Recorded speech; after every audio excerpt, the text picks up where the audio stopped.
మా cousin sir Rajesh అందరూ హైదరాబాద్ ఉంటారు. మా బావగారు చెల్లి మా పిన్ని సార్ అందరూ అక్కడి నుంచి హైదరాబాద్ చేస్తారు.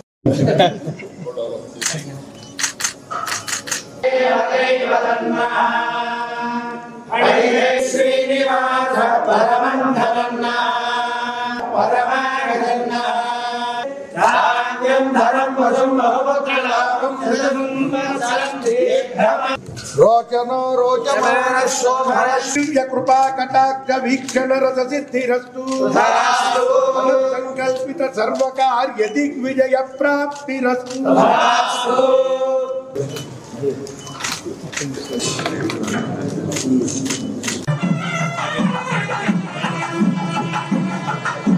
దేవాలయాన్ని ప్రారంభించినప్పుడు ప్రతిష్ఠ చేసినప్పుడు నేను వెంకయ్య నాయుడు గారు ఇద్దరు వచ్చాం.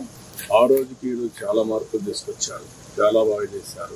వెంకటేశ్వర స్వామి దేవాలయమే కాకుండా ఆ పరిసరాలు కానీ ఆ గర్భగుడి కూడా మనం చూస్తే కళ ఉంది. దేవుణ్ణి నమ్ముకొని కృష్ణారెడ్డి గారు, సుధా గారు వండర్ఫుల్ వర్క్ చేశారు. ఈరోజు బ్రహ్మోత్సవాలు కూడా పనిచేసే పరిస్థితికి వచ్చారు. చాలా శాస్త్రోక్తంగా పూజలు చేయడం, అది కూడా వెంకటేశ్వర స్వామి దగ్గర ఎలాంటి పూజలు జరుగుతున్నాయో అవన్నీ చేస్తున్నారు. దానికి మనస్ఫూర్తిగా వారిని అభినందిస్తున్నాం. నేను జీరో పావర్టీ నిన్నే 2047 విజన్ డాక్టర్ స్వర్ణ ఆంధ్రప్రదేశ్ కోసం రిలీజ్ చేశాం. అందులో జీరో పావర్టీ P4 పాలసీ. ఈరోజు వారు సంపాదించిన డబ్బులు కానీ అవన్నీ కూడా వారి యొక్క తెలివితేటలతో భారతదేశం ప్రపంచం అంతా అయింది. ఈరోజు PPP మోడల్లో అవన్నీ చేయగలిగారు, అంటే పబ్లిక్ ప్రైవేట్ పార్ట్నర్షిప్. నేను 1 more P యాడ్ చేయమన్నాను. సంక్రాంతి రోజున మళ్ళా వచ్చి మొత్తం ఏ విధంగా చేయాలి చేస్తామని చెప్పి ఆలోచించారు. ఇక్కడుండే ఎమ్మెల్యే రాము కూడా దీనికి పూర్తిగా కోఆపరేట్ చేస్తారు. కలెక్టర్ కూడా ఆదేశాలు ఇస్తున్నాం. దీన్ని ఒక మోడల్గా తయారు చేయడానికి ప్రభుత్వం ఖర్చు పెట్టే డబ్బులన్నీ ఖర్చు పెడతాం. ఇచ్చే సంక్షేమ కార్యక్రమాలన్నీ యథావిధిగా ఉంటాయి. 2047కి భారతీయులు ప్రపంచం మొత్తం నెంబర్ 1గా ఉంటారు.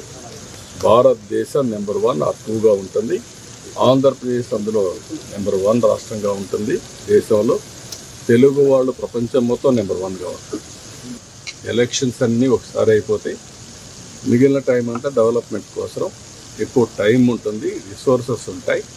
ఇప్పుడు ఎవ్రీ 3 నెలలకు ఒకసారి ఎలక్షన్స్ పెడితే మనం అందరం ఎలక్షన్ల కోసమే పనిచేస్తాం, ప్రజల కోసం పనిచేయడం లేదు.